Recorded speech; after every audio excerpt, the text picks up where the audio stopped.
What about what's his name? What about him? Why don't you give him a call? What for? Ask him about his house. You want me to call what's his name and ask him about his house? Why not? All right. What's his number? I have no idea. I've never met him. Well, neither have I. What the fuck are you talking about?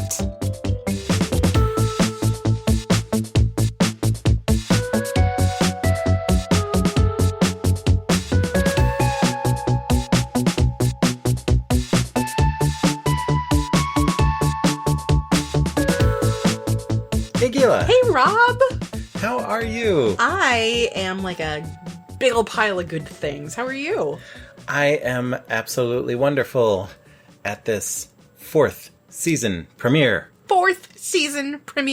of Modern Technology Watches. Modern Technology Watches, which is a podcast. It is. In which I, Gila Drazen, And I, Rob Vincent. show each other movies from our combined collection, more often than not, because we are a married couple of film geeks with very different tastes.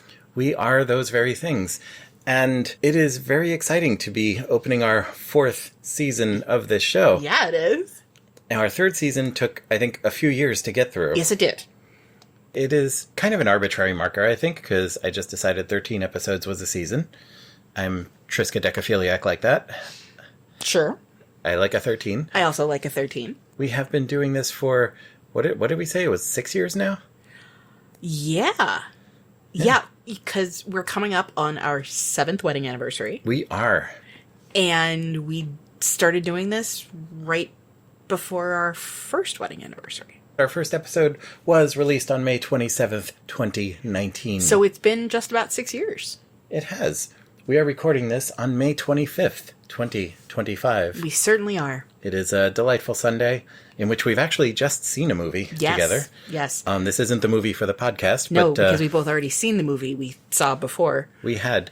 But just a shout out to the Museum of the Moving Image in Astoria, Queens, where we have just attended a screening of Sesame Street Presents Follow That Bird. And we have calmed down enough to a point where we can think about other things and we're not just crying about Follow That Bird. We have. I mean, my tears started flowing during the Grouch Anthem in the beginning and did not stop until the Count said, "Hi, Mom," in the end credits. And the levels ebbed and flowed during the show, but I was really in danger of suffering some serious dehydration. Also, if you don't know what Rob is talking about, stop listening to us, go find Follow That Bird, watch it, and then come back. Yes. I mean, that's not the movie we'll be talking about on the podcast proper, but it is a movie that meant a great deal to us as Sesame Street kids in the 1980s. The movie came out in 1985. And, oh my God, it's friggin' devastating. There are such sad moments, and I don't know how I handled this at age, I would have been 7 when we saw it in the theater. And I was 4 when it came out, and I don't know how I handled it. I really, really don't. Yeah. Not well, I'm sure. But it is a wonderful movie, and all our Sesame Street friends were there. All our Sesame Street friends were there, and it was a delight. There was a Q&A after the movie, and Debbie Spinney was there. And Widow of Carol Spinney, who was the Muppeteer behind Big Bird and Oscar the Grouch. And somebody who worked on Muppet Special Effects was there. And the director. And they zoomed in the director, who really did horrible things to the Sisterhood of the Traveling Pants, but because he did Follow That Bird, I'm willing to forgive him. And the whole thing was emceed, as are so many of the Henson events at that museum, by a man named Craig Sherman, who runs the Henson Legacy, and who gave us a Kermit the Frog plush that we still have hanging out on a bookshelf here. So, yeah. Sesame Street Presents Follow That Bird is a wonderful movie, but it is not the movie that we are going to be talking about on this episode. And I don't know what that movie is. You know, because you've seen the episode title, but I don't. Yes. So I am going to sit here and face this direction. Yes. Keep this microphone warm for us. I will keep this microphone warm for us. So because it is May 25th, 2025... I will tell you that Rob has been participating in a series called Muppetational May, which is a daily art challenge put together by the folks at Tough Pigs, which is an amazing Muppet fan site. And Rob has been drawing a different Muppet drawing every day for the month of May, and it's absolutely delightful. Yes, I've been posting them to my Blue Sky and my Mastodon accounts, which you can find on modern.technology if you're interested. And it's been a lot of fun. What they do is they have a whole month's worth of art prompts for various characters and situations and Muppet-related things, and just a different one for every day of the month. And so every day, fan artists all over the world have been throwing in on this challenge and doing an art that relates to that prompt. And so my Muppetational May drawings have been on little artist trading cards, which are little paper cards about 3.5 by 2.5 inches. And Gila, you actually let me know that this was going on and suggested I throw in on it, and it has really done the trick. I've been having a great time. It has been a delight to watch you do it. And just also the way that your brain works. So, draw a Muppet ghost. Mm-hmm. And the ghost that you went with was the ghost of the gambler from when Kenny Rogers hosted the Muppet Show. Yes. I feel like you've been working out a lot of stuff with this, because I know how much the gambler ghost freaked you out when you were a kid. I have, and I've been addressing a little trauma with this, but it's a lot of fun. Anyway, I have in my hand a disc that I brought back from our shelf. Okay. And I'm going to hand it to you. All right. What do you make of this? Well, the cover art is terrifying. All right, so I'm holding Bruce Robinson's Withnail and I. And you wouldn't be faulted for pronouncing it that way, but this is an English film, and I will... Yeah, not too much of a spoiler to tell you it's pronounced Withnail. Okay, so Bruce Robinson's Withnail and I. Mm-hmm. Okay, but it looks like Withnail. It does. This is the Criterion Blu-ray of this, which just came out. So, hot off the press is this. And you're making such a face. Okay, you're looking at the back. Sorry, I looked at the back and I saw the credit block and I saw who's in it. Yes. Starring Paul McGann, Richard E. Grant, and Richard Griffiths. Mm-hmm. I am in. Yeah. It doesn't matter. Uh-huh. Wow. Okay. The Criterion Collection, a continuing series of important classic and contemporary films, presents Withnail and I, the ultimate cult British comedy. A face you're making already. Well, I feel like, can any one film lay claim to that? It depends on who you ask, I suppose. It's either this or a bloody Carry On film. But I would say there are a lot of cult British comedies. No, absolutely, yes. I mean... And they are very, very different from one another. Yeah, so you've got, Carry On doing its thing over there. Mm-hmm. You've got all the Python stuff, which I don't think you could contend is not cult. Probably, correct. Python is a cult into and of itself. Mm-hmm. So many other things. And the ultimate cult British comedy. I mean, you could say Peter's Friends is a cult British comedy. Well, yeah. Not always funny. Okay, sorry. All right, so what else we got here? Bruce Robinson's semi-autobiographical cinematic bender is a feast of delectably florid dialogue delivered with deadpan relish by stars Richard E. Grant and Paul McGann as, respectively, Withnail and I, a pair of perpetually soused, unemployed actors in 1960s London who, desperate to escape their nightmarishly grimy flat, embark on a hilariously misbegotten country getaway beset by menacing locals, bare cupboards, and a randy uncle, all of which they may be able to withstand as long as they don't run out of alcohol. Mm-hmm. While Robinson's dazzling script yields quotable moments galore, it's the film's bittersweet evocation of a friendship gradually unraveling that gives this beloved end-of-youth tale its lasting poignancy. Well, fuck, I'm excited. Yeah, be excited. I am. So, this just came out. It arrived 2-3 days ago. Mm-hmm. I pre-ordered this. I am really excited to see this version of it, the Criterion version. They made a documentary about it called Withnail and Us. Yeah. BFI Q&A from 2017. Mm-hmm. Dude. Yeah. Criterion don't fuck around. They really don't. They really, really don't. It is a goal of mine to get famous, just famous enough to get to go to the Criterion Closet. Yes. And God damn it, if hosting a deeply niche movie podcast with my husband does not get us to the Criterion Closet, well, then I don't want to be right. Maybe we can sneak in. So. Yes. I am going to go put this in the machine. Mm-hmm. Cracking open the case here for the first time. Woo! I sure hope the disc didn't smash in the mail or anything. But no, we got 2 discs in here, so I'll better. select the correct one. Okay. And one thing we didn't mention, this is 1987's Withnail and I. This came out in 1987. Okay. So, yes. So we'll have toilet placements for the people, and we'll be back after 1987's Withnail and I. Let's go.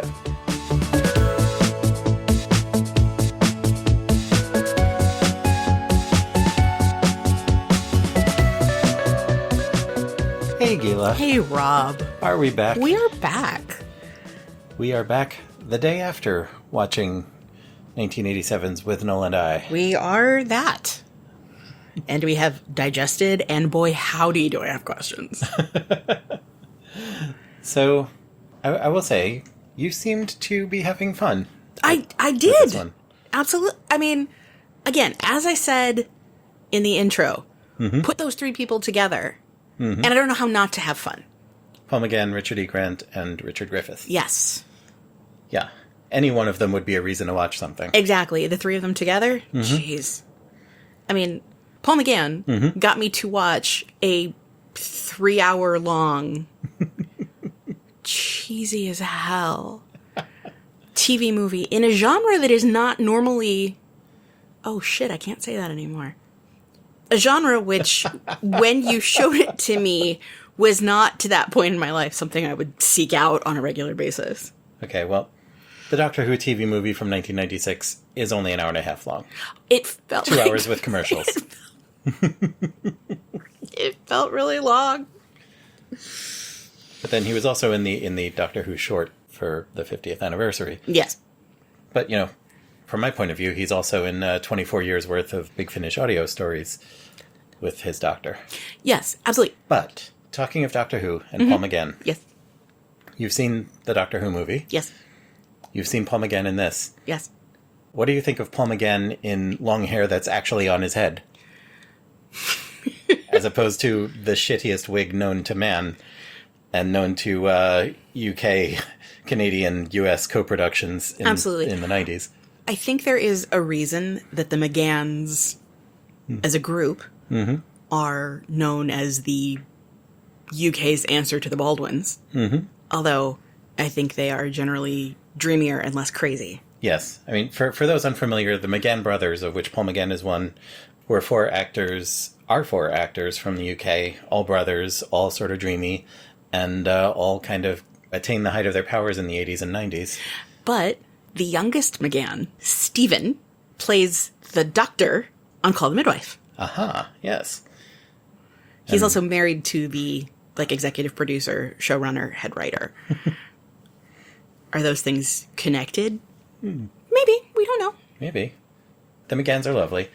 And I said to you at the end of this movie, Paul McGann and Richard E. Grant, both, it doesn't seem like they should conceptually be as cute as they are in this. It's like they're a couple of lanky, pale British dudes who run around in ill-fitting underpants and stoned out of their gourds through most of it. Right, and, I'm confident they stunk. If I had run into Withnail or I probably would have crossed the street. But in a movie? Rock on, dude. Oh, yeah, they were a cute couple of young actors here. Okay, question. Yes. How did you meet this movie? I met this movie because of Doctor Who. The first thing I saw Paul McGann in was the Doctor Who TV movie in 1996. I thought he was a really good doctor. The movie was kind of a hot mess. It failed to be the pilot for a series, but it went on to inspire a bunch of spin-off stuff with his doctor, and eventually the show came back and it was another doctor subsequent to him. But I thought Paul McGann himself was really good in the role, and I started looking for other things he did. And a lot of people in the online Doctor Who world were talking about, well, he's the guy from Withnail and I. And so when I had the chance to see Withnail and I think it popped up on cable at some point, I sat down in front of it, really, really liked it. I had it on VHS. I did not have it on DVD because the DVD went weirdly out of print at some point and would have been expensive to get, but I kind of had a copy of the movie. And now it's back out on Criterion UHD Blu-ray, and that's what we got, and that's what we watched. Yes. And talking of that, the quality on the Blu-ray is lovely, as, of course it is. It's a Criterion release. But, the resolution of a 4K Blu-ray really brings out all those colors in this movie filmed in the UK in the 80s, you know, ranging from like beige to gray to brown to other gray. Yeah, you could really see the difference in shades between like the road and the tires. Yes. So you said that the last time you think you watched this was right before we met. Yeah, I think I watched a copy of the movie something like 10 years ago when I was living in my old apartment. Yeah, it would have been around 2015, 16. So, given the fact that it's been that long since you'd seen it, how do you feel it held up? Well, there is glaring stuff about this movie that does not hold up, but it didn't really hold up the first time I saw the movie. Fair. I would never have sat in front of this and, okay, we'll just get it out in front. Super homophobic. Super, super homophobic. And it was made in the 80s and it was set in the 60s. And whichever way you want to compute that, like the characters' portrayals in this movie are super homophobic. Basically, you've got like the three main guys, and then Gay Panic is the uncredited fourth lead. Yes. Yes. And so much of the conflict of the movie is just these characters experiencing and or inducing gay panic. And that was wrong then, it's wrong now. But in the semi-autobiographical nature of this movie, it could well be what Bruce Robinson, the writer-director, had experienced back in those days. Totally not endorsing that aspect of it at all. But the rest of the movie, just as a movie, I think it really holds up. I think it's a heck of a picture. Yeah. Yeah, I mean, I think it's a lot of fun. And I think that it's a really good entry in the Misbegotten Vacation canon. But yeah, I mean, that was ultimately my question, because knowing your fondness for this movie, but also given the fact that it does come with a heaping helping of homophobia. Yeah. So that was kind of my question, is how do you square the circle on that? Yeah, it's not a circle that's going to be squared. It's like you watch a lot of movies considered gems and classics and things, and they will have some hugely racist aspect or some other stuff. And there's stuff out there, there's old stuff that's really good for its time. This was not good for its time in terms of homophobia. But it was also probably true to what was going on. Yes. Certainly in 1969 when the movie is set. And, you know, probably to a lesser extent in the 1980s milieu of its production. Yeah. So I can see how this movie happened with all that in it. That said, I think it's quite a story. The performances are amazing. I think even above and beyond the story itself, just the performances elevate it so much. It is a joy to watch the two leads just doing what they're doing in it, even when they're being horrifically shitty in sociological ways. Which they are. But also, like, these characters are intentionally, they're a couple of idiots. They're a couple of young, drugged out, strung out actors with no apparent futures. It's kind of like watching Jay and Silent Bob, where you're not in any direct way, but in the sense that you're watching a couple of characters who are saying things you know are wrong and doing things you know are fucking stupid, and still, like, the performances and the world building and everything kind of elevates it into something that's fun. Okay. Legit. I like it. Yeah. I think I like this more than I like Jay and Silent Bob for, you know. Jay and Silent Bob as characters, or like Jay and Silent Bob Strike Back, the movie? Either. Or it's like Beavis and Butthead. Like, I really like Beavis and Butthead. I'm a fan of the show. I've watched all the new, you know, rebooted seasons as they've come out. Have. I go back and watch the old ones, but like early on, there was a ton of homophobic stuff, and of course the characters themselves are a couple of idiot misogynists, but also the show portrays them as idiots. It's almost like an Archie Bunker effect, where like this character is lovable and fun to watch and you're not agreeing with him. Douche. Not that I'm ascribing anything like that to Withnail and I don't think they were like trying to spread queer acceptance in the form of showing these idiots being homophobic. But Wait, you sure? Yeah, no. But I would put it in that category of things where, like, the characters are detestable human beings, but there's enjoyment in watching them live their stupid lives. And one of the real stars of the movie is swearing in general. Specifically, the really refined, laser-focused, especially English ways of swearing and just constructing compounded sentences of profanity. Yes. Unlike any that you would see sprout from anyone in this country. No, it's very true. It's very, very true. And it is one of the reasons why I'm glad it is our practice generally to watch things with the captions on. Yes. So. Yes. Shall we attack the cast section here? Let's attack the cast section. I think this shan't take too long. Yes, it was a rather small picture. There are a bunch of sort of one-shot characters, but I think we could start from the fourth down here. Yes. With Ralph Brown as Danny. Where do I know him from? That is a very specific, recognizable voice. Why do I know it? I mean, I've done at least like 3 different characters in my life that were basically takeoffs of this dude's performance in this movie. But Ralph Brown, who plays Danny the drug dealer in this movie, he was... Here is some other stuff he's been, if you want to scroll that. Okay. Bingo, there it is. Where it is. There it is. Ah, Del Preston in Wayne's World 2. Del Preston in Wayne's World 2. I mean, he's been in a lot of stuff that I haven't seen, despite the fact that I probably should have. And also a lot of stuff that's, like, very British. Yeah, he was in Amistad, Star Wars Episode 1, Ivanhoe, TV miniseries. Right. The Lock, Stock, and Two Smoking Barrels television show, which is called Lock, Stock, the series. Yeah, a lot of stuff I haven't seen, but his voice is so specific that, like, I totally heard it. He was in Life on Mars. That was an excellent show. The original version. Interestingly enough, though, as a working British actor, you know what he wasn't? What was he not? He has never been... Doctor Who has been back as a going concern for 20 years. Nothing doing.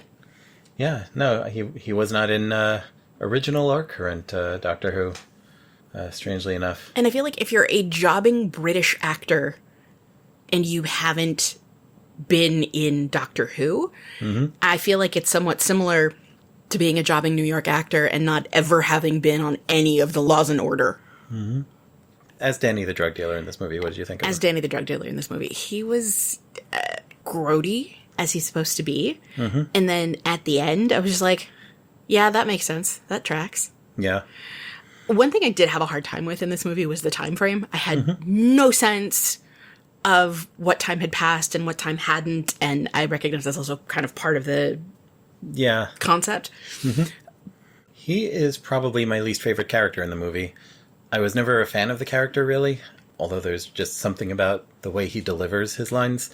But the thing is, like, this may be unexpected to people who don't know this about me, considering how much I like this film, but I am lifelong teetotal. I have never indulged in alcohol or recreational drugs. And I have so much experience, especially when I was younger, with encountering people who were basically the Danny and super into drugs, whether they were just consuming or dealing or whatever. And they all tended to have like a very similar vibe where they were very confident that what they were spouting to you was like the deepest shit ever about like life, the universe, and everything. And really, they were kind of just speaking a total load of nonsense, but confident that they knew so much more about the universe than you because they were drugging and you weren't. And I always found that really tiresome, a really tiresome characteristic in people. And I don't have much time for people like that in real life. So as a character, you know, he was there to do what he did, but I don't find him like as iconic and charming as the leads. That's fair. And I'm not a teetotaler in the same way that you are, but I've never been like super I've generally been about stuff you can, like, purchase in a store. I don't have a lot of experience with drug dealers. Let's put it that way. Yeah. I'm like, what can I say that's not going to sound awful right now? No, I get it. I mean, like, when I say I have experience with this sort of person, it's not as, like, a customer, but obviously I used to hang around in the punk scene, the goth scene, the party scene, the artsy, whatever scenes in the city.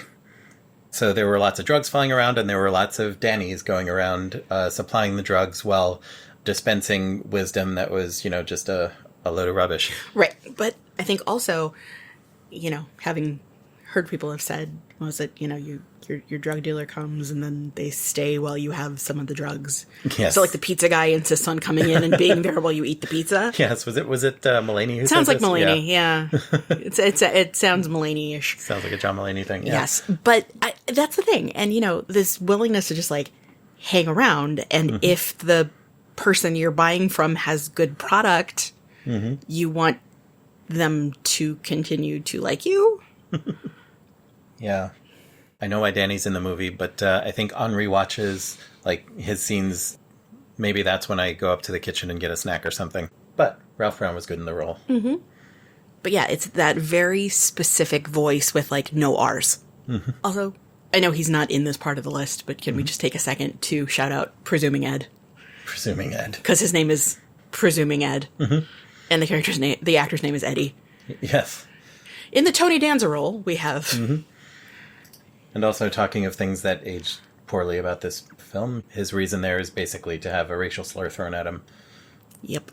Eddie Tego is a Ghanaian actor and reflexologist. Went back to reflexology in 1995.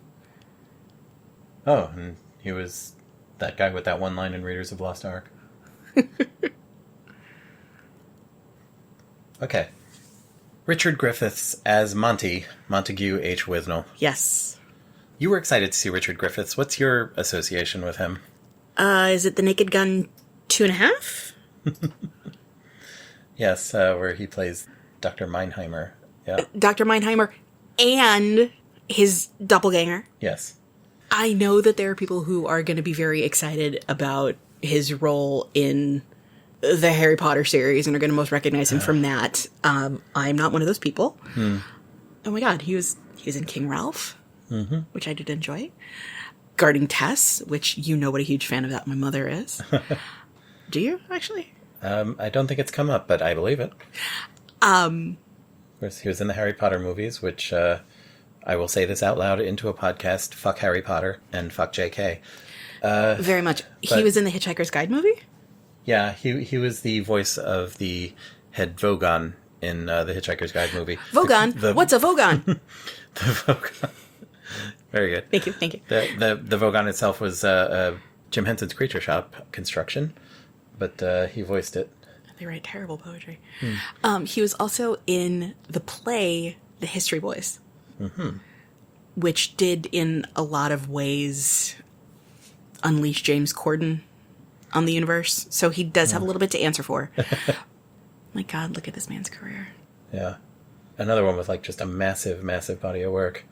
A Muppet Christmas, Letters to Santa. Oh, it's a TV movie.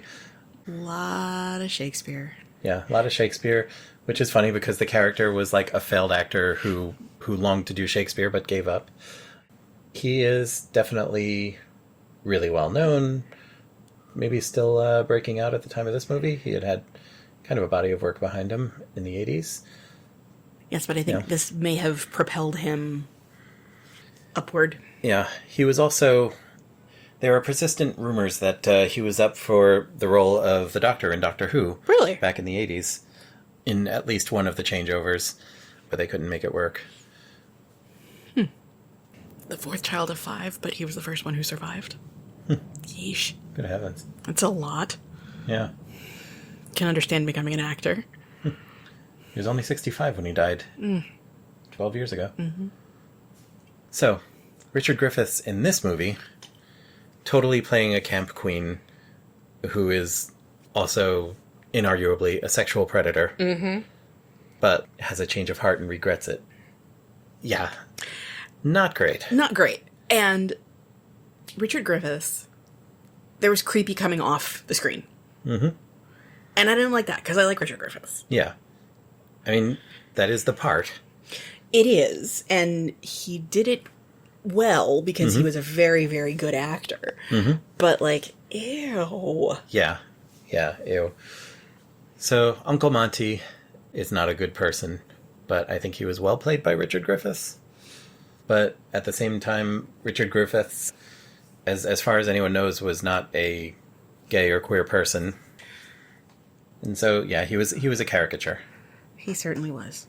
And the fact of that caricature was not a good thing.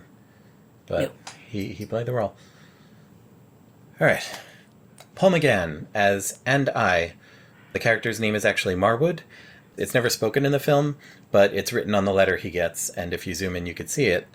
And also, on our copy of the film, the captions attribute his lines when he's off screen to Marwood in parentheses. It's true. But apart from that, and especially in like the VHS era when nobody could read what was written on the thing, the character was just known as And I, and that's how he's credited. It does feel a little bit like when sometimes Wikipedia articles about movies will pull stuff from like the novelizations, or there's information that, like when we were doing the Goonies, and there's all this stuff that is canonical but not said anywhere in the movie, like last names and first names and backstories and all kinds of shit that just didn't exist in the film. But yeah, he was so good. He really was. He was so good. Although I've never actually seen the movie Lady Bird. I want to. But apparently there's an argument the two of the main characters have about who is the main character in something. That the person that the movie is named after is not necessarily the lead role, but it's the titular role. Right? Right. I would contend that I is more the main character than Withnail. Despite the fact that Withnail is the titular role. Yeah. I mean, they're both kind of the titular role if, as far as a named character, he's not. Yes, but I would contend that he is the protagonist. Yeah, I think he's the Bruce Robinson in this movie. The fictionalized version of the guy writing from his own experience, at least in part. And yeah, it's about his experience of Withnail and the shit that Withnail's doing that affects him. I would call him the main character of this. And, oh my god, he is so good. He's got this special kind of skittish, befuddled, paranoid, jittery, like one of those little shaking naked dogs that always looks like it's panicking. Like, that's him in this, and he is so goddamn good at it. They're supposed to be, what, in their 20s? Yeah, Withnail is worried about he's going to hit 30 and not have a career. So it's this moment of make or break. I don't know what I'm going to fall back on. Is this thing I want to do going to pan out? But also just like a very specific sort of British jitteriness. British jitter. And he does it so well. So well. And especially in this movie, he's playing this character who's in his 20s at the end of the 60s. So he would have grown up in that post-war sort of haze, trying to make sense of the world from that perspective. And he's also a struggling actor, and all this bullshit keeps happening to him. Just as someone who is introduced to Paul McGann as the Doctor, as, the knowledgeable and kind of dashing hero. Self-possessed. Self-possessed, yes, that's the term. Marwood is not self-possessed. No. And even at the end, when things seem to be looking up for Marwood, no. Nope. Completely devoid of hap. Yeah. Yeah, I will forever watch Paul McGann in any goddamn thing.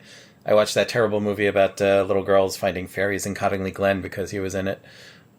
A fairy tale story or something like that. Let's click over to him. There was that famous set of faked photographs of that little girls took and claimed they were fairies. And it was there it is. Fairy tale, a true story. Fairy tale, a true story. And yeah, this was a movie based on that hoax, like if it were real. And he was a concerned father, this calls him, and that was the role. And I watched that piece of shit movie because he was in it.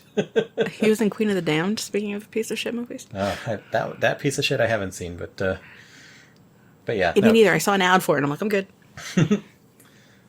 But yeah, so much love for Paul McGann. And it is funny seeing pictures of him in his real life, and he basically dresses like Marwood. Mm-hmm. Leather jacket, floppy scarf, whatever. Like a dude. Yeah. He's just a random dude. Mm-hmm. Yeah, I cannot say enough good things about Paul McGann in general or him in this movie. Okay, but can we go down to his filmography? Because I'm curious. Mm-hmm. Huh. Oh, this was his first movie. Wasn't it both of their first movie? It may have been. We'll get to Grant. Yes, but Susanna Harker, by the way, was in the BBC Pride and Prejudice. She played Jane, the eldest sister. She was doing stuff for Big Finish at the time, and that might be where they met. He was in a relationship with her between 2006 and 2008. But yeah, she was the oldest sister in the BBC Pride and Prejudice, which I've never actually made you sit down and watch with me because it's 6 hours long. But yeah, he was good in Alien 3. Oh, Always Crashing in the Same Car was a short that came out in 2007, and it reunited Paul McGann and Richard E. Grant. Just, totally different roles. It wasn't a sequel or anything, but just another thing in which they played the leads, and it was a lot of fun. That is a lot of fun. Yeah. The movie Lesbian Vampire Killers. Yeah, that was about what it sounds like. Yeah. But he plays a vicar in it. Bunch of... 96 was a big year for him. Yeah. When he did Doctor Who, apparently he, at the audition, and you can see footage of this out there, he had hair like he does in this movie, nice floppy, long hair. And they cast him, and then in between him getting the part and showing up for filming, he had buzzed all his hair off for another role. And they're like, oh God, what have you done? And that's why they got him like this piece of shit wig out of a box that it's a meme among Doctor Who fandom how crappy his wig was in the Doctor Who movie. And he hates it. He has often spoken at conventions and stuff about this horrible wig they made him wear. I would love to see him and Andrew McCarthy. Just talking about the bullshit wigs they had to wear. Yeah. Because they had to cut their hair for another role. Yeah. Lovely. Mm-hmm. Paul McGann.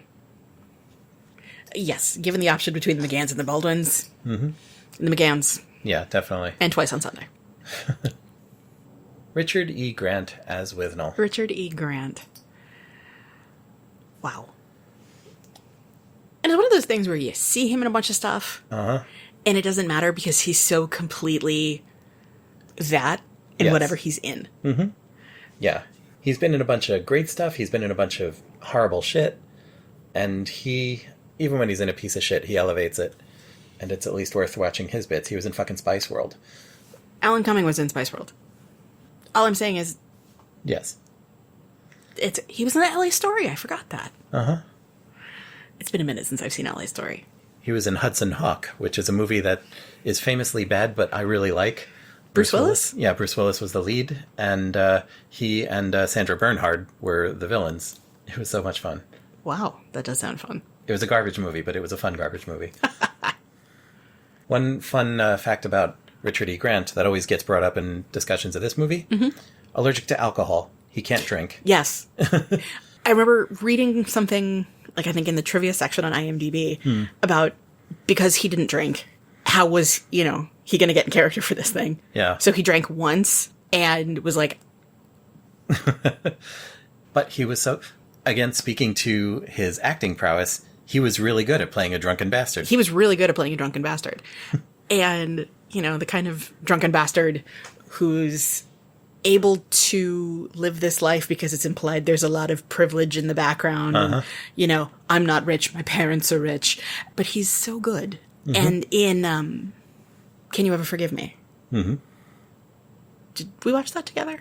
Yes, of course. We watched that together. Yes. Yeah, and he was really good in that. Well, that's why he got nominated for all the awards for it. Very charming actor. Perfumer? He has a signature perfume in the way that celebrities do these things. Sure. Going into this, what would you say was your main association with Richard E. Grant? Wow. I mean, In as much as you could ever nail it down to one thing. Right. It's a lot of Can You Ever Forgive Me? But also there's just so much. I'm scrolling. There's so much. Episode of AbFab. Of course. Doctor Who and the Curse of Fatal Death? Yes, that was the spoof with Rowan Atkinson. Ah. And at the end, he, dies a couple of times so other celebrities can play him, and he's the handsome one. Yes. Okay.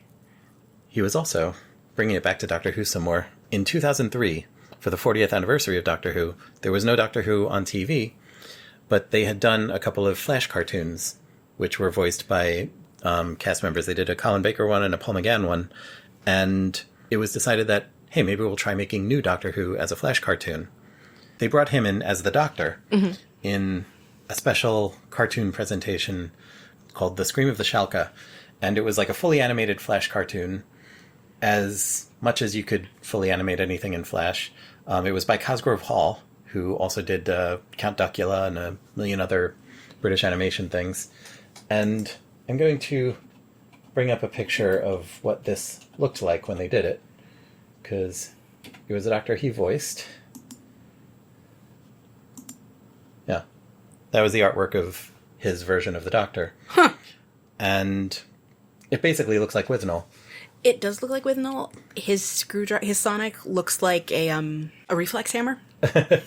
But yeah, there was a master in it who was voiced by Sir Derek Jacobi. And because they weren't making Doctor Who at all on television, it was then being said that, this will be the 9th Doctor, and just maybe we'll keep doing these, and that'll be the new Doctor Who. So first of all, his predecessor was Paul McGann's Doctor, which led to a lot of, jokes about how And I had regenerated into Withnail at some point. Then when this came out, very shortly after it, all the plans to do anything else with that Doctor were scrapped because it was announced that Russell T Davies was bringing it back properly, and that would be with Christopher Eccleston. So his Doctor is relegated to non-canon, but the story is still pretty fun. Yeah, so Richard E. Grant, wonderful actor. We'll watch him in any goddamn thing. Seriously. And in this, what did you think? Just the face you're making. The good face. Good face. Yeah, good face. I wanted to just reach in to the television across time and space and just kind of slap him a little bit. Because he was just so... He was such an asshole. Yes! But a delightfully crafted asshole. Yes. I mean, he did so well in this, but oh my God. And I empathized so strongly with And I. Because, oh my God. Oh my God. Yeah.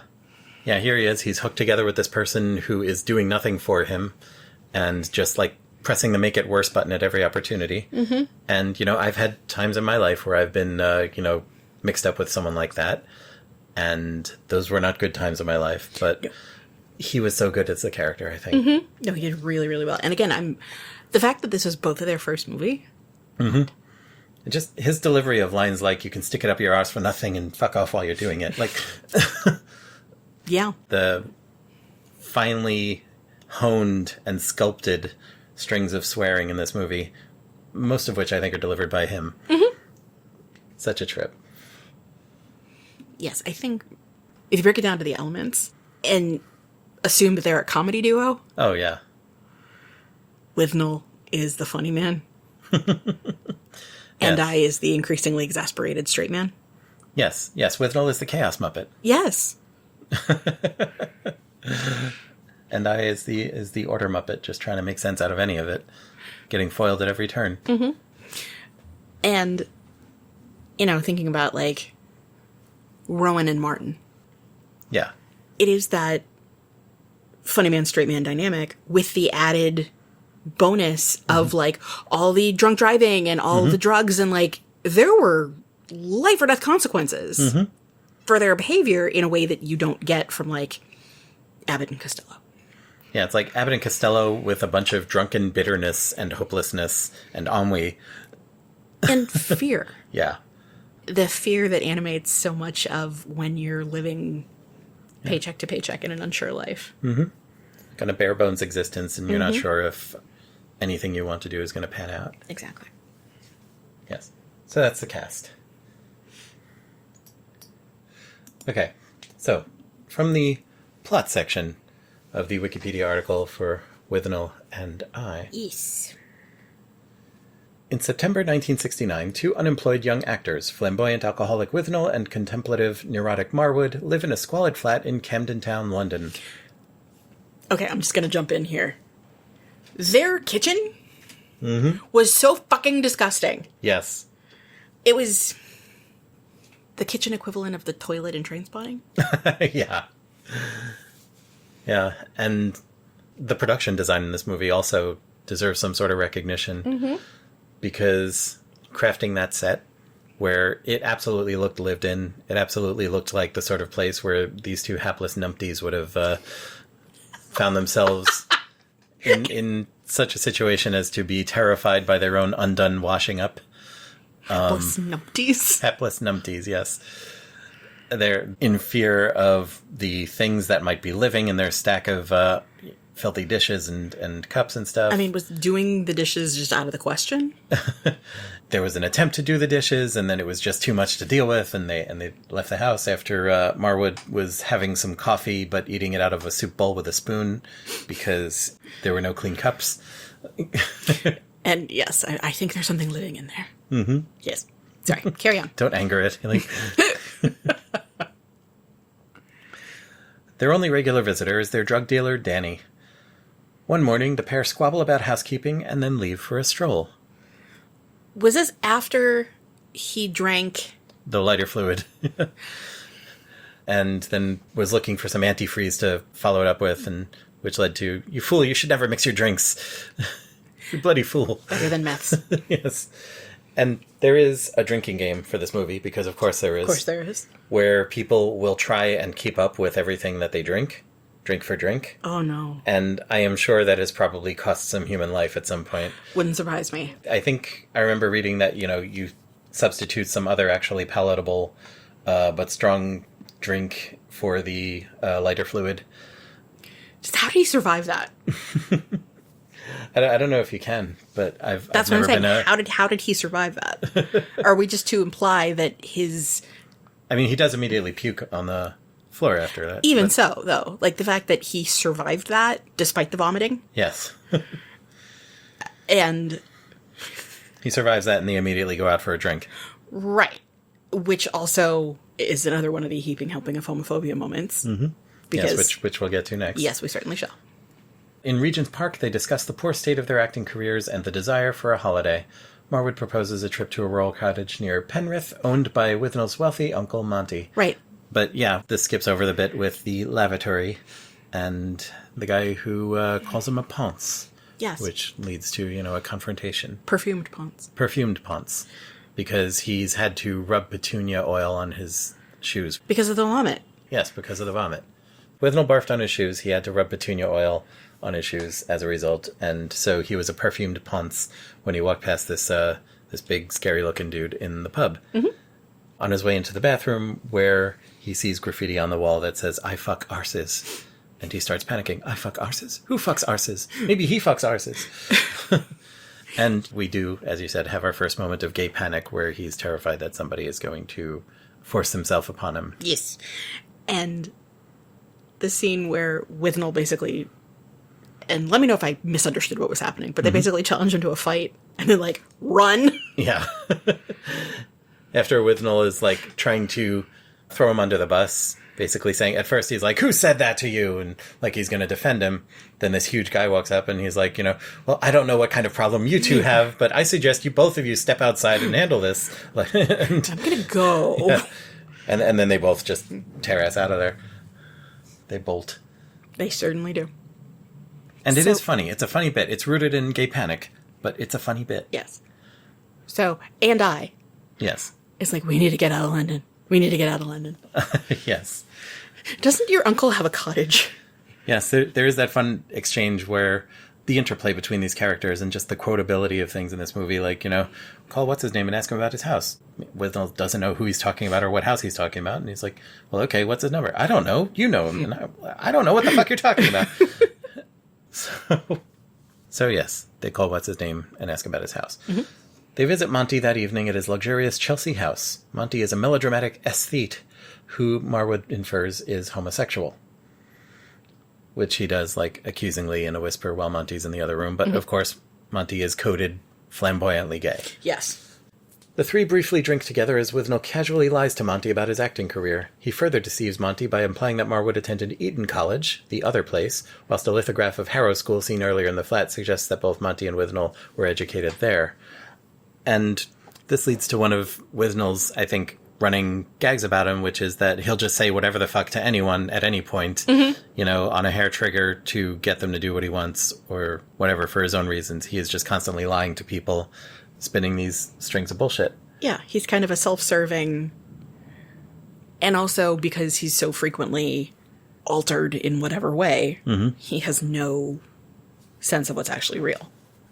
Yeah, that's an interesting thought. Like, how much of it is him knowingly just spinning a yarn to get what he wants, and how much of it is him actually not knowing that he's lying. Right. Or not caring. Or not caring. Yeah, he's a sociopath in this. Hardcore. An adorable, charming sociopath. Which is a type of person which exists. That's very true. And maybe he was just adorable and charming because there was such a remove, because this is a movie. And I'm not actually having to deal with this person. Yes. Neither of these characters are people you'd want to hang around with in real life. But I think neither are Abbott or Costello, for that matter. Or Rowan Martin. Or Beavis or Butthead. You know, I've had a lot of strawberry malteds in my day. But this one's the best. Pouring out for Gilbert. Withnail persuades his uncle... Withnail persuades his uncle to lend them the cottage key, and they leave. This is, of course, where Uncle Monty is going on about his days treading the boards, and how there comes a time in an actor's life when he must look at himself and realize, I will never play the Dane. And after that, you know, you stop trying. I mean, I will never play the Dane, but I still like acting. Yes. But that it's also, Withnail says in response to that, you know, that's a role that I intend to play. Despite the fact that he's getting close to 30. He's getting close to 30 and also has nothing going on. Yes. And at this point, the only way, I think after a certain point, the only way you can play Hamlet is if you're Eddie Izzard. And just play all the parts. Yes. We saw that. We did. We saw Eddie Izzard's one-person Hamlet. God, she was amazing. She was so good. She was like 2 feet from us. It was awesome. Withnail and Marwood drive to the cottage the next day, but find the weather cold and wet. Okay, hang on. Yes. So this is a thing that I have to own about myself. All right. But while they're driving through the pouring rain, and it's dark, and they have a headlight out, and they don't quite know where they're going. Yeah. You know what I was thinking of. Oh, yes? When we were driving to our wedding. I'll let you explain this to the folks. So the short version of this story is I'm dumb. And it did not occur to me that it would not be a good idea to work a full day and then make a 5-hour drive starting at rush hour, which turned into a 7-hour drive. Yes, we live in New York City. We got married upstate in Syracuse, where Gila's parents lived at the time. And we rented a car. We rented a car. Gila drives. I do not. This is important. Yes. And we left New York City at 6:15 and headed north. And we're driving, and all of a sudden, there is really thick, dense pea soup fog. Yes. Can't see anything. We are somewhere in the butt end of Pennsylvania, which still I don't understand, because how do you go from New York to New York through New Jersey and Pennsylvania? I do not understand. We are driving through neighborhoods we've never seen before and can't see all that well because, again, pea soup fog. Pea soup fog and darkness. 1 o'clock in the morning, no street lights, fog for the gods. Mm-hmm. And I'm like, we're not going to get married. We're not going to get married because we're going to die because I don't know what side of the street we're on. No, but every so often we did see a sign about, like, watching out for deer. Which, cool, was really what we needed in that moment. Was something else to worry about and not see. And then the fog lifted, and it was 2 a.m. Mm-hmm. We still had an hour and a half left to drive, but I was like, I don't care. We have to stop and eat something because I'm panicking. Yes, we ended up at a Denny's. In a truck stop. Which, for my money, Denny's has always been one of those places that you never set out to go to. You just end up at. Well, yeah, but you grew up in diner world. Yes, I did. Denny's was like the place that we went in college. It's open 24 hours. And... Yes, for me, growing up, to end up at Denny's, like, it had to come to that. And in this case, I think that it definitely came to that. It came to that. But yes. So, yes, there are things about our wedding, the experience of our wedding, that make me schmoopy in ways that most other people in the world don't get schmoopy. I get schmoopy about driving through heavy fog. Mm-hmm. I get schmoopy about the NXIVM cult. The NXIVM cult. And why do I get schmoopy about the NXIVM cult, honey? Because as you were the driver... and we were navigating by GPS, my job as the passenger was to talk to you. Mm-hmm. It was to keep you active and stave off the road hypnosis and everything. And so I was doing this by reading the news, and this happened to be when the huge story about the NXIVM cult dropped. So I'm reading you this whole long, intense news story about NXIVM on the way to our wedding, which means that forever after, when we hear things about this crazed rich people sex cult, we kind of have warm, fuzzy thoughts about our wedding. Despite the fact that our wedding did not involve soldering irons or anything like that. Nope. But yeah, you read me this very long, involved piece of reportage from the New York Times Magazine as we were driving. And at that point, we were on, like, the freeway. Mm-hmm. And 5 lanes either side. And I'm just like, yeah! And then later, they had us get off the... And also, Google Maps did that thing that GPS will do to you sometimes, where it just keeps sending you in a circle because the algorithms are just shitting themselves. It was an interesting trip. And thank you again for your driving and for not getting us deaded. Hey, not getting us deaded was about the least I could do. But we got there in one piece. Mm-hmm. We got married. We even slept that night. Mm-hmm. Yeah, wow. So, Withnail and I. Withnail and I, yes. Sorry. Sorry about that. Withnail and Marwood drive to the cottage the next day, but find the weather cold and wet, the cottage without provisions, and the locals unwelcoming. In particular, a poacher, Jake, whom Withnail offends in the pub. Marwood becomes anxious when he later sees Jake prowling around the cottage and suggests they leave for London the next day. Okay, hang on, back up. All right. The cottage without provisions and the locals unwelcoming. Mm-hmm. Yes, because if I showed up on your doorstep and said, "Hi, can I buy some fuel and some food from you?" If a total stranger showed up at our door and said, "Hi," no, I probably wouldn't be that on board. Like, well, first of all, no one should be lighting fires in this apartment building. But like, if we stayed in an Airbnb, like, remember the Airbnb we stayed at in the active apartment building? Yes. It's not like we're walking up and down, knocking on the doors and being like, "Hi, do you have food?" Yeah. And I mean, it was Yom Kippur, that helped, but... I think we can allow a little bit for maybe that wouldn't have been so weird in the 60s in England, in the butt end of rural nowhere, that this is implied to be. But still weird. And yeah, it's no wonder that they were not welcomed with open arms. And it does lead to some funny stuff with them getting barked at by the locals. But of course, they left for a trip at a cottage with no plans for providing for themselves. Which is kind of emblematic of their lives in general, I think. Mm-hmm. Yeah, it's part of the whole thing. Mm-hmm. Marwood becomes anxious when he later sees Jake prowling around the cottage and suggests they leave for London the next day. Withnail, in turn, demands that they share a bed in the interest of safety, but Marwood refuses. Right, just the physical comedy of Yes. them, who's going to be in the bed and who's not going to be in the bed. Yes, delightfully farcical. Mm-hmm. During the night, Withnail fears that the poacher wants to harm them and climbs under the covers with Marwood, who angrily leaves for a different bed.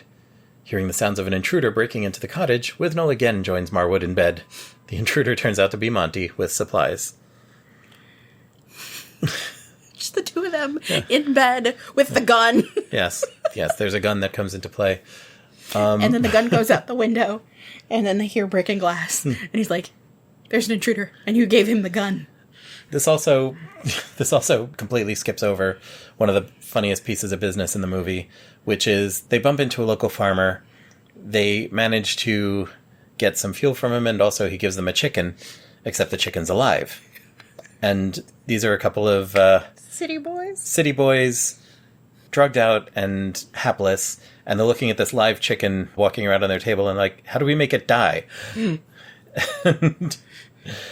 and just say, well, we'll have to strangle it. And then they put it into the oven. Yes, after they kill it, and like it's there with its feet still on. And all the feathers. Yes, most, but not all the feathers have been plucked off. It's still got like scattered feathers on it. And they end up standing it up in this little oven. There's a brick in the oven, and he's like, should we take the feet off? No, it's going to need the feet, so it can stand on either side of this. And it just, they set it up so it's straddling this brick in the oven and cook it like that. I mean, this is 1969. Yes. I didn't hear about, like, beer can chicken until the late 90s, early aughts. So look at these trendsetters, these trailblazers. But also, oh my God, I seem to recall the bird being a little featherier than you do. Yes. Feathers, as far as the eye could see. Ugh.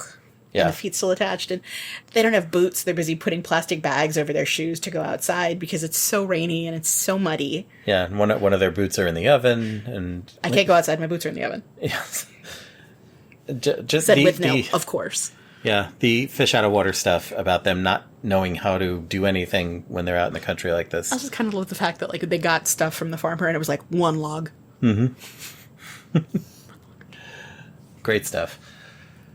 And so Monty shows up with supplies. The next day, Marwood realizes Monty's visit has ulterior motives when he makes aggressive sexual advances upon him. Withnail seems oblivious to this. Do you think Withnail is oblivious to this because he's used to it from Monty? Or Withnail is oblivious to this because he's supremely inebriated? Or Withnail noticed but didn't think it was important, and anyway, it was getting them what they want. There's a scene where they're all around the table, and Withnail and Monty are quipping at each other in Latin about Marwood. Mm-hmm.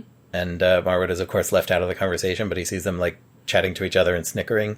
And it was captioned in the subtitles that they were playing cards, and he's like, he needs a queen to rescue him, and all this stuff that's obviously Withnail's got to know what Monty's thinking. Well, I mean, I kind of assumed when they went to see Monty in London, and Withnail said, let me talk to Monty privately for a minute. Mm-hmm. So the other option is that Withnail is completely aware of what's going on and had, in fact, manipulated the situation to get what he wanted without caring about the consequences. Exactly. Which is a very Withnail thing to do. Exactly. Including, functionally selling his flatmate for a holiday weekend. Yes. Monty drives them into town and gives them money to buy Wellington boots, but they go to a pub instead. And then to a small cafe where they cause a disturbance. This was awful. It was. So, neither of them had boots. Like I said, plastic bags over their feet. And Monty said, well, that won't do it all. Go have Wellington boots. Yeah. And so, of course, they go directly to the pub. Well, tell him the store was out of boots. And so they get trashed. Quadruple whiskeys? Something Quadruple like that. whiskeys in a pint? Mm-hmm. Cut to, they're completely trashed. They go into this cafe because they want cake. The cafe is closed, and the owner's telling them to leave, but they're not because they want cake, and then one day they'll be rich, and... Withnail starts up, and this is the one time, I think, where Marwood joins in on it, where he's like, oh, we're billionaires, we're going to make a film here, and, you should serve us because we're billionaires, and they only leave after the police are called, and Monty shows up in his car outside and honks, and our car is here. one of the famous lines from this movie, you know, we want the finest wines available to humanity, and we want them here, and we want them now. Like, I have been really drunk. I've been really drunk, and in a situation where you want something very specifically and you can't get it. But, you know, I'm an inherently good person, and I listen. I've also been in a situation where I was very drunk, and someone else was in the same place where I was, and they were also very drunk and did not understand that they couldn't just do what they wanted to do. My best friend Dan and I thought we were gonna die. Let me stipulate at the very beginning that we were so drunk. We were extremely drunk. Okay. And we needed drunk food. Drunk food, So we found ourselves in Papaya Dog at 4:30 in the morning. Sure. We wanted cheese fries, and we wanted cheese fries right then. So we went and got cheese fries. All right. We're having our cheese fries, and we are happy. We are happy as drunk little clams. And we hear a disturbance because someone else had come into Papaya Dog and didn't order cheese fries. He didn't even order a hot dog. He wanted to charge his phone. And the only outlet this human being could find was the one the ATM was plugged into. Okay. So he unplugged the ATM and plugged his phone in. And then that caught the attention of the staff, who said, "You can't do that." And the guy said, "Yeah, I can." And they said, "But you really shouldn't do that." And they got into an argument, and Dan and I were like, "Should we just go? Maybe we should go. Because this is how we're going to die." Like, they're screaming at each other over the ATM in the wee hours of the morning.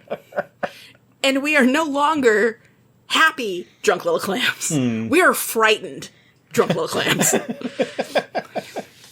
So we take our cheese fries and run. I think you made the right decision. Which is to say...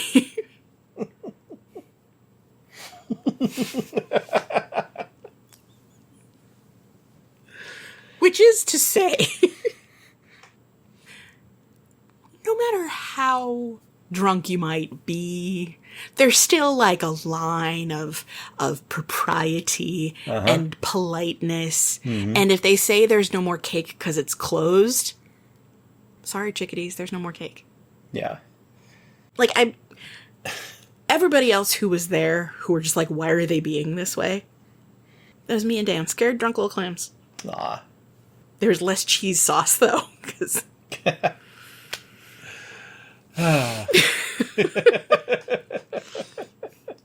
drunk. The sort of things I missed out on. I was going to say, do you feel like, are you sad that you don't have stories like this? Oh, I've got stories, just I fully remember them. I fully remember it. Of course, yeah. That's the problem. Like, that's the problem with my memory, which we know is very good. Yes. It doesn't matter how much I've had to drink. I remember everything. See, I can respect that. Though I have always been teetotal, I've hung around with people who were not. Sometimes we'd be out partying or whatever, and everyone else would be getting trash, and I'd be completely sober. And there were times when I'd be the only one who remembered all the fun that everyone had that previous night. Yeah, see, I remember everything. Even when it would probably be better forgotten. Such is life. Such is life. Whoa, so is life.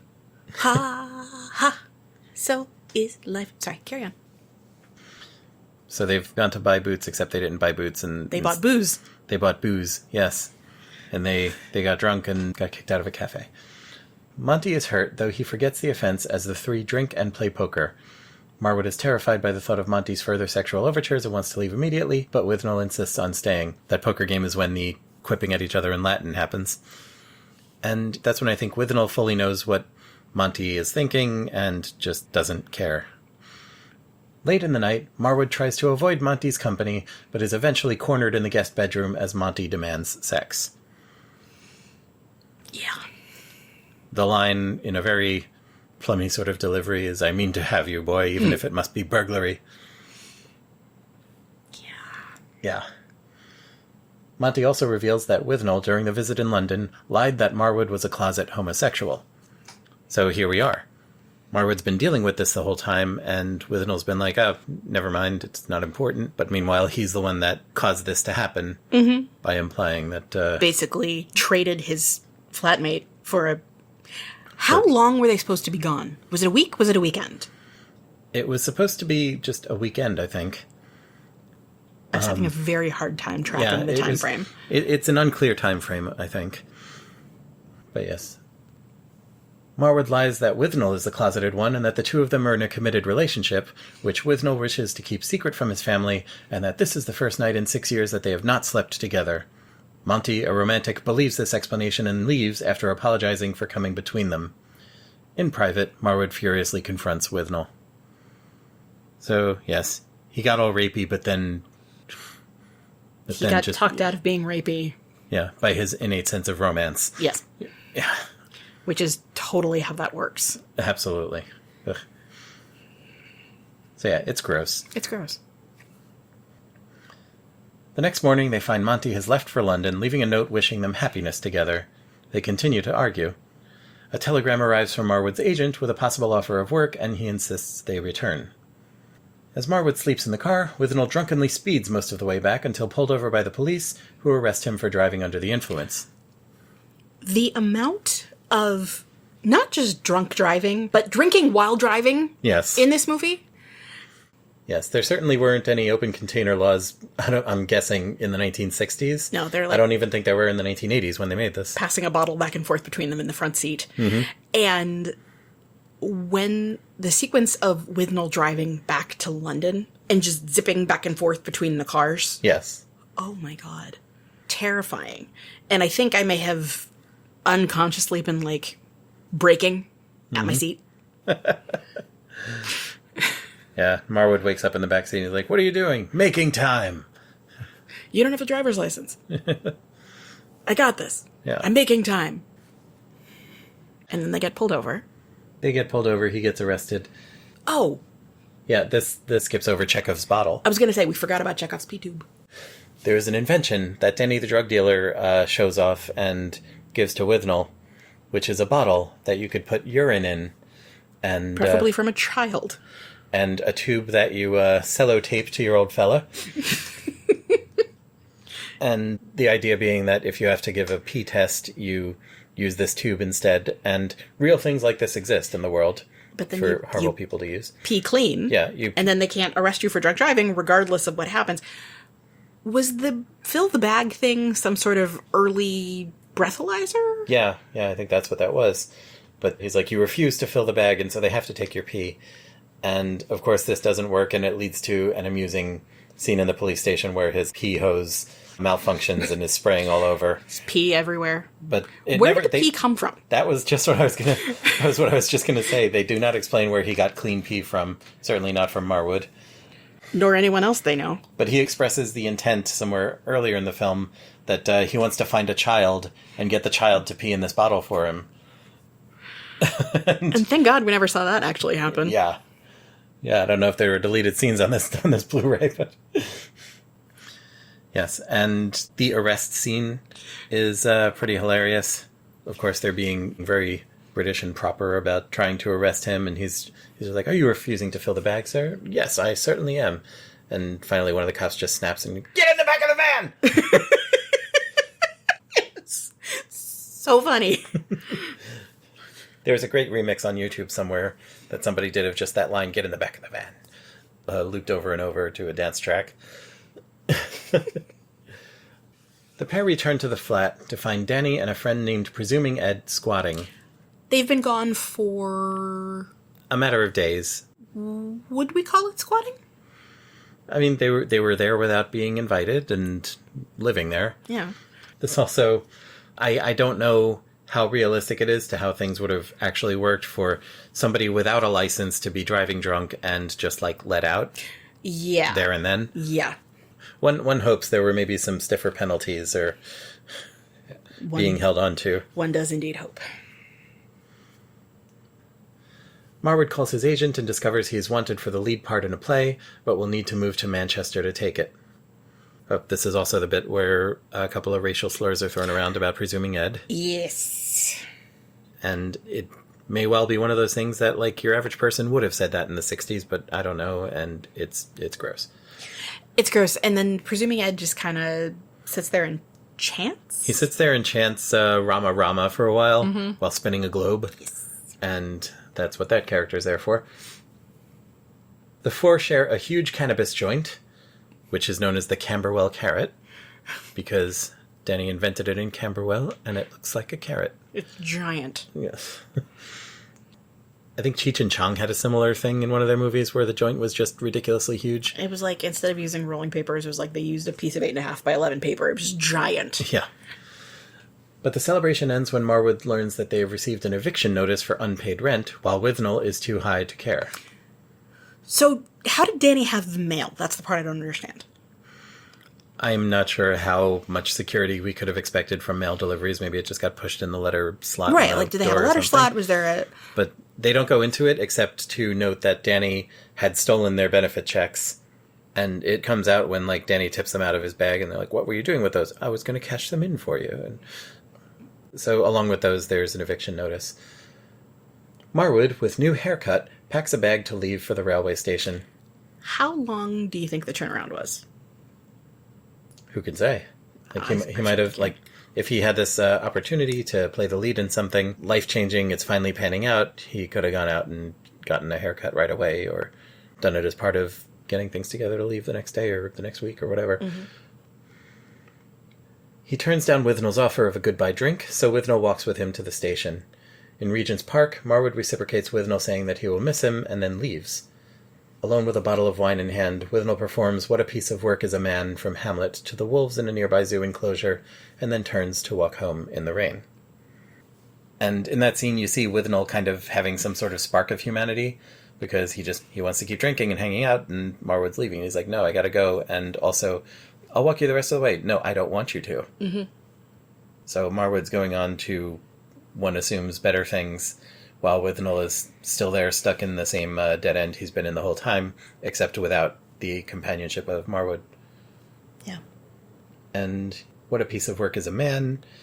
Infinite faculty. Yes. Great speech from Hamlet, ends with, Man delights me not, nor women neither. And he spits that bit out at the wolves, nor women neither, and turns around and goes home. And that's the end of the movie. And that's the movie. So yeah, you liked it? I did! I am so glad.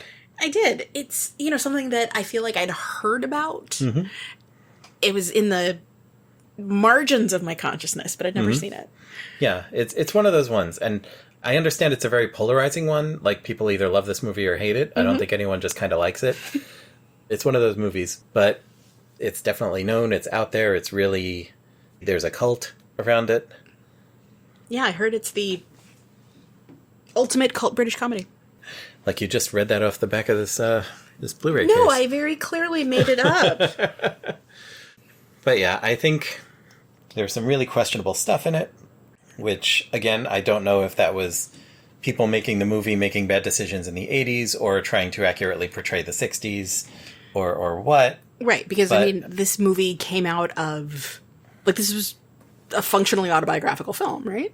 Yeah, or at least more or less. More or less. I think we can go to the production section on here, development and writing, on the wiki article.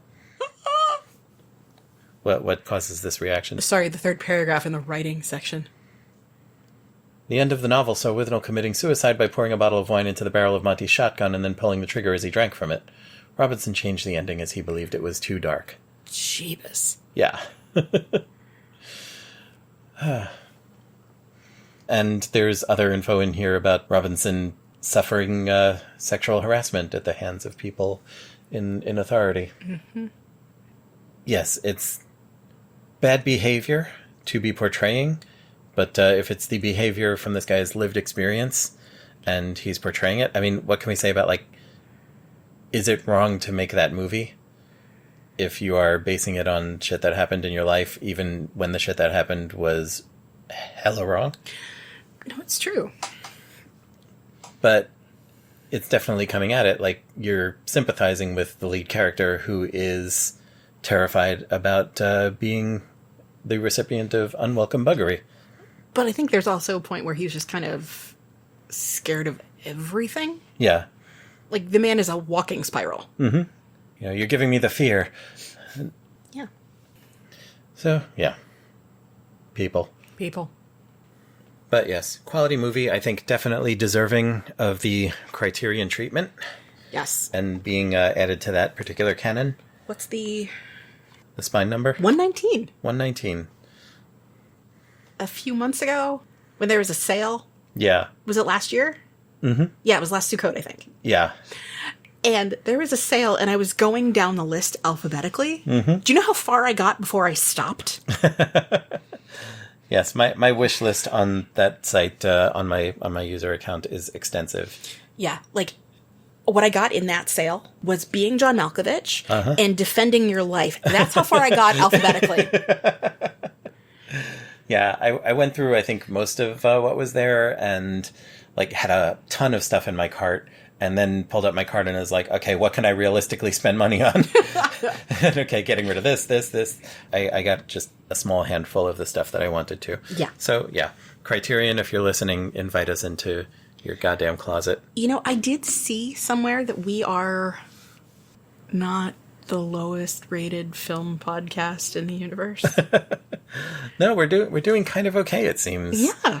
And, of course, you can help with that by rating and reviewing us on your podcast platform of choice, if it allows for such things. Or if not, just letting people know that we exist. Passing our episodes along. Send people links. Send people episodes that you think they would like. But I also feel like if you rate and review us, one or both, I feel like we'll get pushed into the universe more, which is awesome. Yeah, I mean, we've been chugging away doing this, and it is so cool that we have anyone listening to this stuff. I know, and especially when they're, like, people we don't know personally. Yes. But if you're interested in us all getting to know each other a little better, you could always write to us at the email address watches@modern.technology. We love an email. Social media is fine for what it is, but we love a good old-fashioned email. You know what else we love? What do we love? A good old-fashioned voicemail. That is true. Yes. And through the machinations of my phenomenal husband, we have the facility for you to call us. Leave us a voicemail at United States telephone number 1-929-399-8414 and talk to your heart's content. That's not a phone number we can pick up, so we're just going to get your voicemails. And to this point, we've gotten a lot of information about our car's extended warranty. Or if you don't want to call us on the phone, you could email us a voice note. Record a voice note on your phone, or record an MP3 at your desktop, or whatever you would like to do, and send us an audio file. That would work just as well, if not better. Yes. You can find us. You can always find us. You can tape a note to a pigeon and send it to New York and see what happens. Yes. Or you could go to our website, modern.technology, and click the Contact Us page, where there is a little box that you could type your email into. There is a link that you could click to pop up a phone call if you're on a phone-enabled device, or all sorts of ways that you could get in touch with us and let us know what you think about this movie or about any of the other movies we've talked about. We have now kicked off our 4th season. Hell yeah, we have. Our 4th season, 6 years of doing this. And it is a delight. I'm so glad I get to do this with you. I'm so glad I get to do this with you. And I'm so glad that we both get to do this with all of you out there. Yes. So, for Modern Technology Watches, this has been Rob Vincent. And Gila Drazen. And we'll catch you next time. And we'll see you at the movies.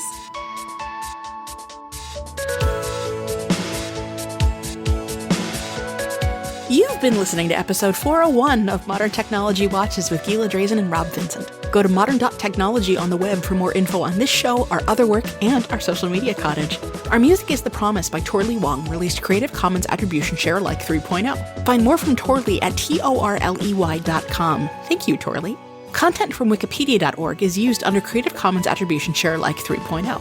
This podcast is released under Creative Commons Attribution Share Alike 4.0 and is a production of Joyful Firefly, LLC. Email us at watches@modern.technology. And if you like us, tell a friend or two.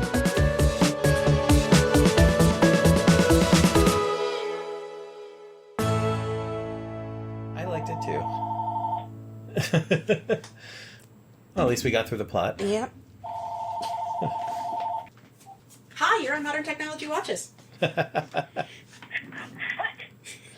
Are you recording an episode? We are, yes. Oh, I'm sorry. It's okay. If you want to call me when you're done, I'm home. Wonderful. And I'm available. Let's put it that way. Fantastic. How was your day? Very nice. So what movie had you seen? It is a movie called Withnail and I, a British film. No, I don't mean that. You went to a movie? Oh, we went to, Follow that bird? yeah. Did you make it through? I mean, we saw the whole thing. That's Yes. not what I'm talking about. I started tearing up at the beginning and didn't stop until the end credits. There Yeah, were ebbs and flows, but I was in danger of dehydration. Let's just put it that way. Forget it.